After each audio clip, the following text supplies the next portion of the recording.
Okay, now we're still working our way through definitions of functions, and we've looked at different ways to combine functions. Specifically, we saw adding, subtracting, multiplying, and dividing functions. Well, we're going to add a fifth combination, a fifth way of combining functions together, and it's called the composition of functions. So this is a definition. Given three sets, A, B, and C, and two functions, f and g. The composition of g by f is, it's denoted this way, it's a little circle. G composed with f is usually what I say. It's not a multiplication, just a little tiny circle. And sometimes I put parentheses around it just to show that it's one new function. It's going to go from A into C. Notice that f goes from A to B, and g goes from B to C. These need to be exact, or I'll explain maybe a little bit later how they don't have to be exact necessarily, but we'll see how they compare in just a minute or two. The image or the codomain of this one and the domain of this one are both B for our definition. And notice that this composition of functions starts in A as the domain, goes all the way to C as the codomain. So what this is equal to, G composed of f of x, is just G of f of x. So instead of evaluating a function at a particular number, we're evaluating a function at another function. So that's the definition of the composition of functions. I'm going to go ahead and draw a picture. You've probably seen this. If you've heard of composition of functions, you've probably seen a picture that looks something like this. We've got a set A and a set B and a set C. F takes values of A into B. The function g takes values of b into c. So if I want to compute g of f of x for a particular value of x, let me put an x in here first. Let me call it x0. So if I want to get g of I want to get g of f of x0,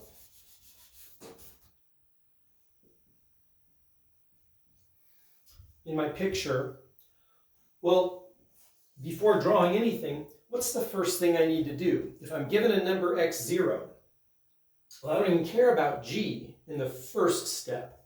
The first thing you do is the inside. I compute f of that value x0, and it gives me a new number. That number then I plug into g. So let's say this takes us to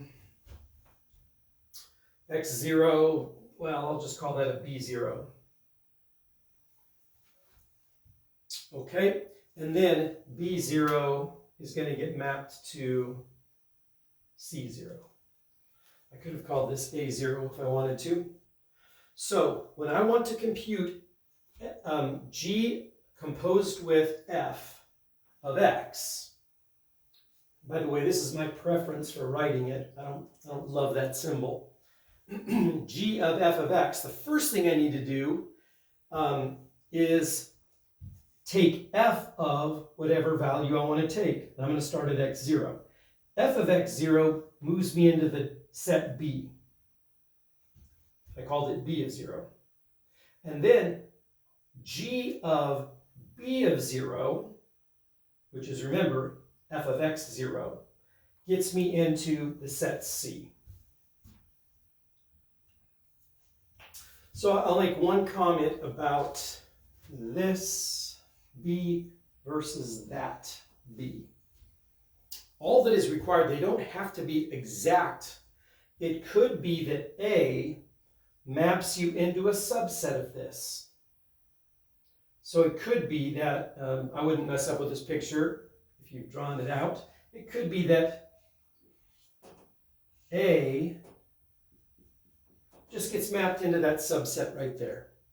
And then B will operate upon this subset and maybe take you to a subset of C. So one thing that can't happen is that there are elements in this set that are not in this set.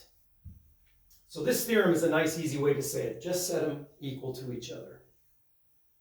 Okay, let's do an example. I need a little bit of room.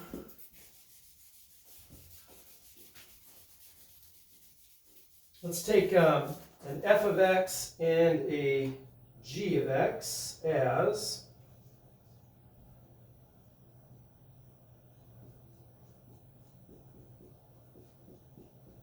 f of x will be 2x minus 7. And for g of x, let's use x squared.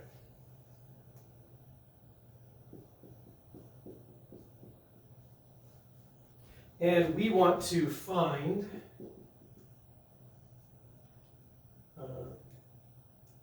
g composed with f and f composed with g. Two new functions. So, which one do we want to start with? Let's just go in order here.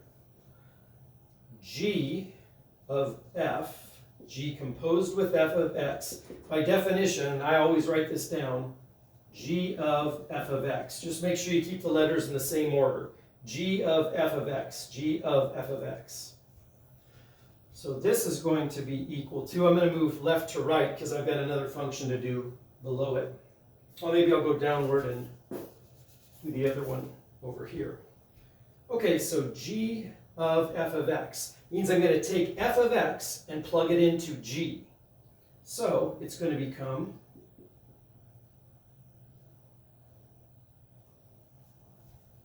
why is that? Well, g of x is x squared. G of z would be z squared. G of f of x, replace this with f of x, and you get f of x squared. So now we can simplify by noting that f of x is 2x minus 7 squared. We could leave it that way. I'll go ahead and FOIL it out. Hopefully I don't make any mistakes here. Minus 14 minus 28x plus 49. So that is g composed with f of x. Now, will we get the same thing when we do it the other way around? Let's do f of g of x, which is f of g of x. So I'm going to plug g of x into f.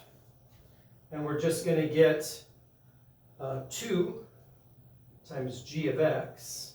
I'm going to put g of x in brackets.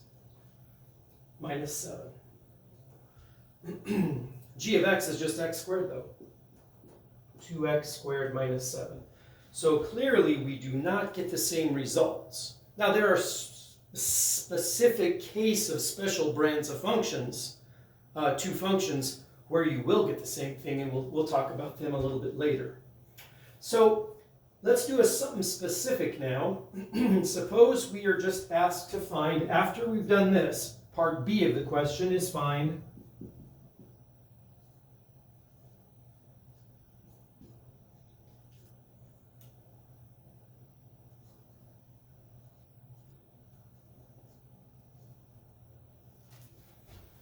yeah, I've had students before that when we do f of g of x, they like to call it fog of x, but it's definitely not an O or a 0, just a tiny circle.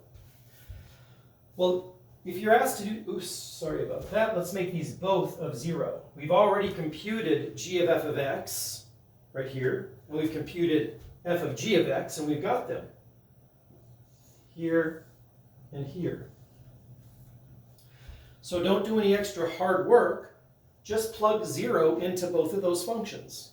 So g of f of x is this. What do we get if we plug a 0 into that? X becomes a 0, that goes away. X is a 0, that goes away. We would get 49. And over here, f of g of x, 2x squared minus 7, but we're plugging in a 0, so we would get negative 7.